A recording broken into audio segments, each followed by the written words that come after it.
Hello everyone, today we got a lot to talk about. A lot of information about Anthem's development and what really was going on at Bioware in the process of making Anthem. Today on Twitter, Jason Schreier, news editor at Kotaku, shared a lot of information he had gathered after talking to people who actually worked on Anthem. Keep in mind, all the names of the people that were contacted are of course kept anonymous. The link to the full article will be in the description. This is gonna be a long one, so let's jump right into it. This is how the post starts. It wasn't even supposed to be called Anthem. Just days before the annual E3 convention in June of 2017, when the storied studio Bioware would reveal its newest game, the plan had been to go with a different title, Beyond.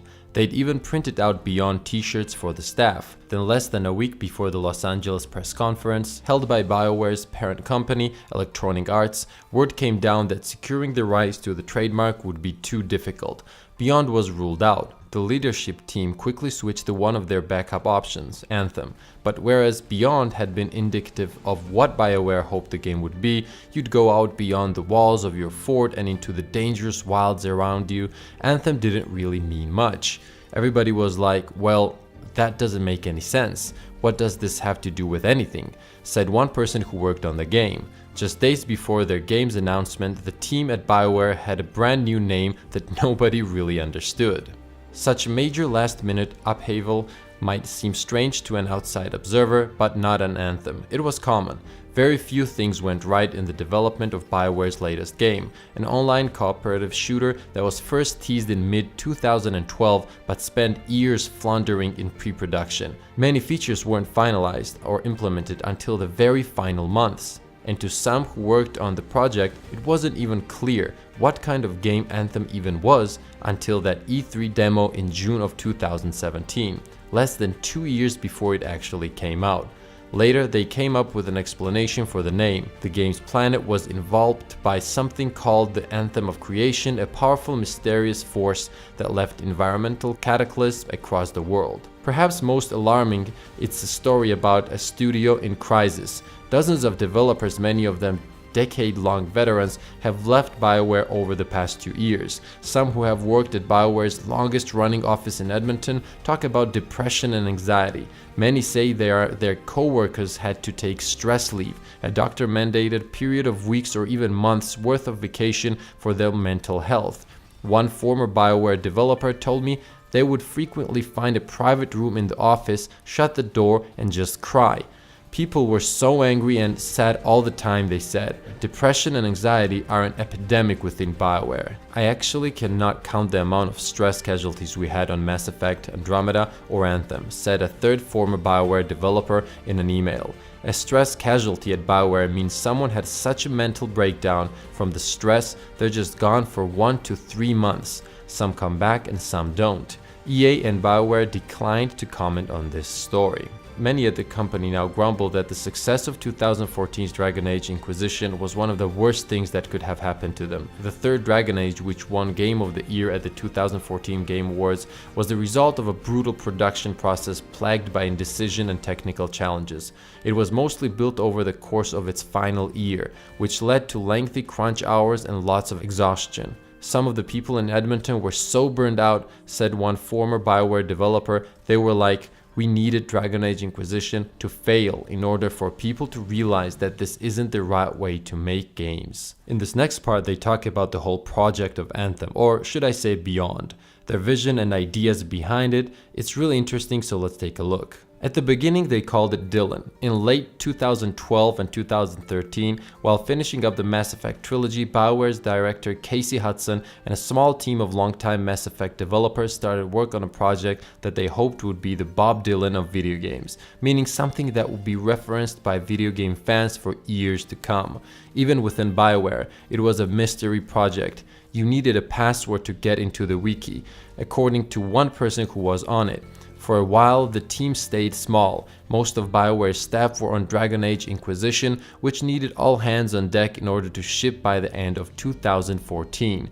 The early ideas for Dylan, which we'll call Anthem from now on for clarity, were ambitious and changing constantly. As is typical during this sort of ideation phase, nobody knew what the game would look like yet. They just wanted to see what might be cool. It would be an action game certainly, and you'd be able to play it with your friends. The goal was to get away from the traditional sci-fi and fantasy, so the game would feel distinct from the Mass Effect and Dragon Age. One concept that quickly emerged was the idea of dangerous hazard-filled planet. Anthem would be set on a hostile alien world, and in order to go out in the wilderness, you'd need a robot suit, a realistic, NASA-inspired robot suit. This pitch was simple, Iron Man, but less cartoony. Over the months, a core concept started to crystallize. Anthem's planet would be sort of like Bermuda Triangle of this universe, with an inexorable gravity that was constantly pulling in alien ships and hazard as a result. The world would be lethal and full of dangerous creatures. You are the bottom of the food chain and everything is significantly more powerful than you, said one person who worked on the game,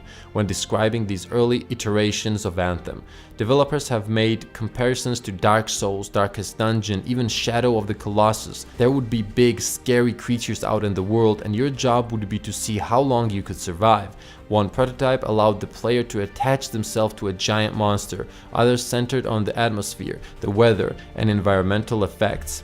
The idea was going to be that there were all these levers that could be pulled internally, so there'd be different events happening at all times, said a developer. You'd be out somewhere and an electrical storm would happen at random, and you had to survive it. Wow, it's unbelievable to read all this and understand what they wanted the game to be and what it actually ended up being. It's very, very interesting. Let's keep reading.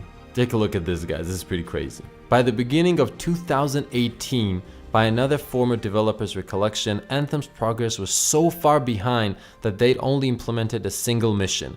Most of the high-level design had still not been finalized, like the loot system and the javelin powers, and the writing was still very much in flux. They talk a lot about the 6-year development time, but really the core gameplay loop, the story, and all the missions in the game were made in the last 12 to 16 months because of the lack of vision and total lack of leadership across the board, said the developer. This final year was when Anthem began to materialize, and it became one of the most stressful years in Bioware's history. There was pressure within the studio as many teams had to put in late nights and weekends just to make up for the time they'd lost. There was more pressure from EA, as executive Samantha Ryan brought in teams from all across the publisher, including developers from outside studios like Motive and Montreal, to close out the game. And there was pressure from the competition, as the Division 2 was announced, Destiny 2 continued to improve, and other loot shooters like Warframe just kept getting better.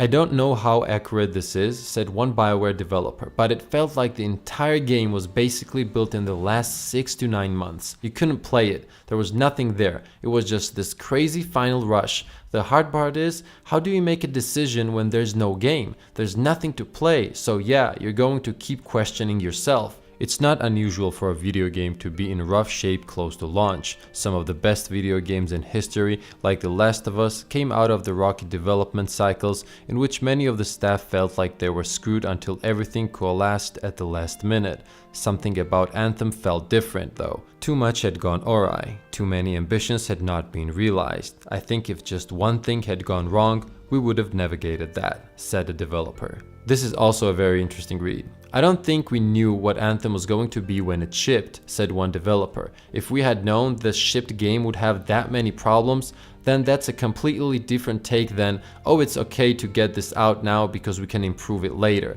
That wasn't the case. Nobody did believe it was this flawed or this broken. Everyone actually thought we have something here and we think it's pretty good. While talking to me, a number of former Bioware developers brought up specific complaints that were voiced by players and critics, then shared anecdotes of how they had made those same gripes to the leadership team throughout 2017 and 2018, only to be brushed off. It's easy for the developers to say that with hindsight, of course, but this was a common theme.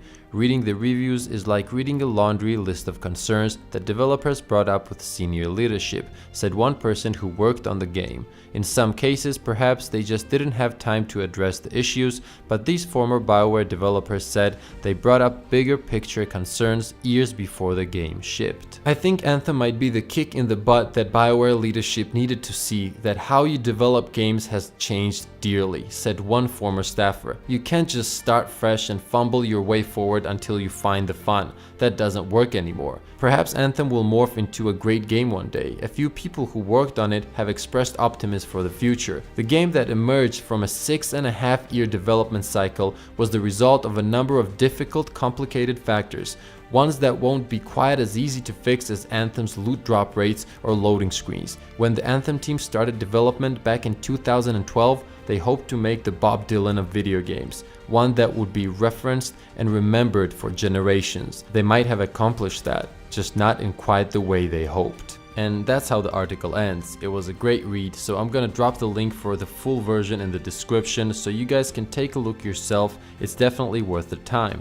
As for me, am I surprised? Not really. I could definitely see there were some huge problems within the studio, and this just proves it all. It's heartbreaking, that's what it is. Hopefully in the future this will change for the better, but that's not gonna be an easy task. Anyway, I found this really interesting, so I wanted to share all of this with you guys. I hope you enjoyed the video. I thank you for all the support, and if you're enjoying the content, a sub and a like is always super appreciated. Thank you once again, and as always, have a crazy beautiful day.